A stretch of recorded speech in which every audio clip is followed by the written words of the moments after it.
following is CNN's coverage of a live event.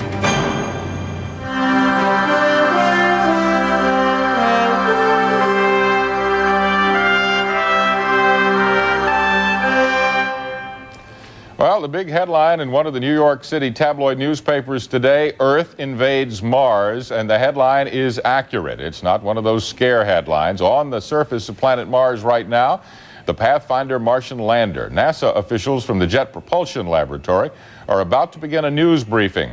And Brian Muirhead, who is the chief technical man, is going to talk about all the problems they're having with the rover. He's starting. Let's listen. What an incredible picture. It's just incredible. So I know you, and it seems like everybody on the planet seem to be watching and enjoying the moment with us as we went through the incredible events of yesterday, and of course capped off with the wonderful pictures that we saw. Well, we've got a busy day today, and we're going to give you a preview of what's ahead. At 10:08 this morning, Pacific Daylight Time, Earth will rise over the landing site on Mars. At about 1:19 this afternoon, the sun will rise over our landing site in Aris Vallis. What the team is up to this morning is we've prepared, over the night actually, we've prepared sequences for a number of activities today. I think you heard last night that we don't believe we've deployed the rover ramps or had the rover stand up. We don't know that yet. We'll be taking some actions this morning to determine that. The reason for that is when we were commanding yesterday, the Earth was very low on the horizon. The antenna was basically looking low on the horizon and looking through other parts of the spacecraft, basically through the camera. And we do not necessarily expect those signals to have gotten in. We also had a downlink session last night around 9:30 in which we did not receive any data. And again, that was reported last night. And again, it was not unexpected because of the very low position of the sun, of the Earth, and the blockage of the antenna by the spacecraft. So at 1 o'clock this afternoon, we will be commanding the spacecraft. We need to talk to it this morning, let it know that we're here, waiting for it to wake up, and or we will basically wake up the spacecraft, that we're ready for today's activities. We have a couple of things we're going to command the rover to do at the same time. And we'll just get a very brief signal back from the lander that it received those commands. So this is just, we'll send up some commands and it'll signal back, it'll turn on its transmitter for just a couple of minutes to say, I heard you, I understand you, we're going to go off, I'm going to go off and execute those commands. But we won't know, in fact, that it's done all those things until 3:20 this afternoon, when we receive our first regular communication cycle. We'll be getting telemetry down from the spacecraft. It will give us the spacecraft health, tell us how it did last night, did it sleep well, have any nice dreams. I'm sure it's having a wonderful time sleeping, as some of us got a little sleep last night.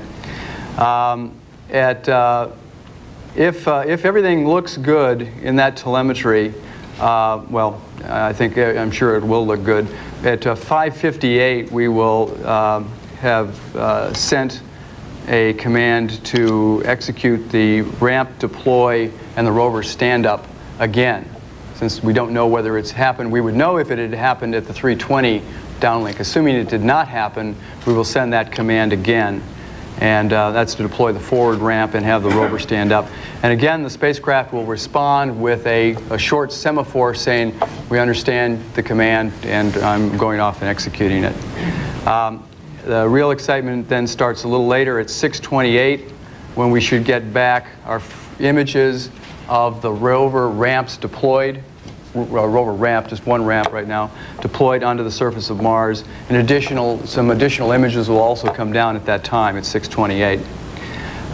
Depending on what we see there, if it looks safe to deploy the rover, if the ramps are in a good orientation, that there's a good place for the rover to drive off to, we'll make the decision to deploy the rover as early as about 7:40 this evening. And then about 9:58 or 10 o'clock, we should receive back images of the rover on the surface of Mars. Now again, all that's contingent on an issue we have with rover communications. Right now, Jake will go into this in a lot more detail. But let me just say that we have a condition in which communication between the rover and the lander is degraded. We're hearing each other, but we're just kind of getting one syllable, across the net. We're not getting full sentences. We're really not able to communicate. So we're kind of in a degraded mode. The rover team worked very hard last night to look at various options. What can we do? There's a lot of things that we can do to fix these things. It's amazing what you can do from 120 million miles away, as of course the Galileo team demonstrated so incredibly with the unfortunate high gain deployment problem there. But obviously, I'm confident. I think our team's very confident. We'll get to the bottom of this problem, and we'll get the rover off hopefully sometime later today. Thank you. My esteemed colleague, Dr. Peterson. Yesterday, I described the experience of flying economy class to Mars and showed the first views of the Martian landscape. Today, I'm able to extend that view and to show the original view in a little different fashion. Every day now, with the help of the IMP Science team, the project engineers, and the image processing lab, we will be revealing more and more sophisticated views and interpretations of the neighboring planet. And if I can have the first view graph, or the first slide, I want to show you where we think we are on. Oh, I don't have this monitor on.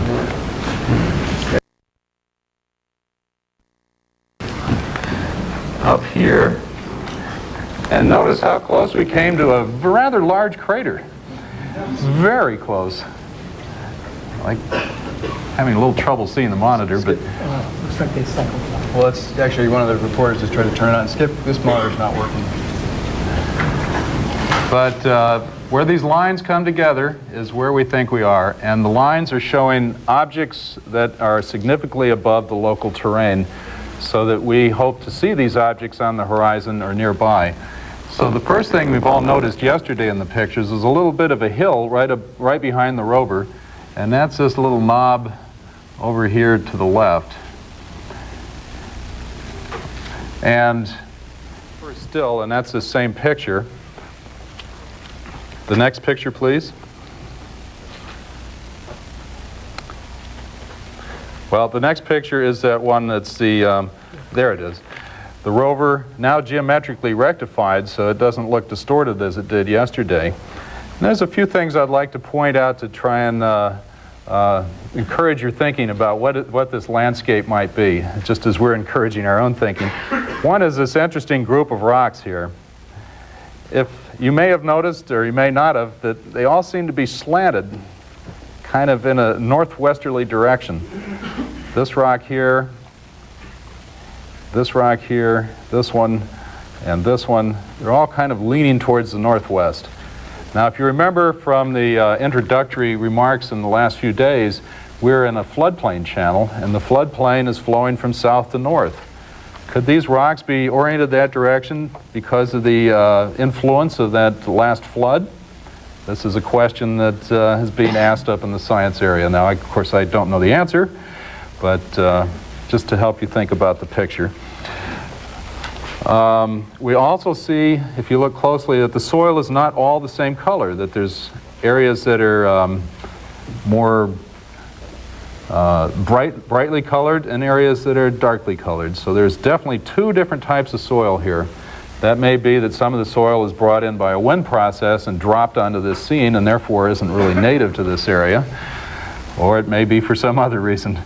But in any case, we also see a few different areas that seem to be a little bit redder, and they're somewhere in this area here.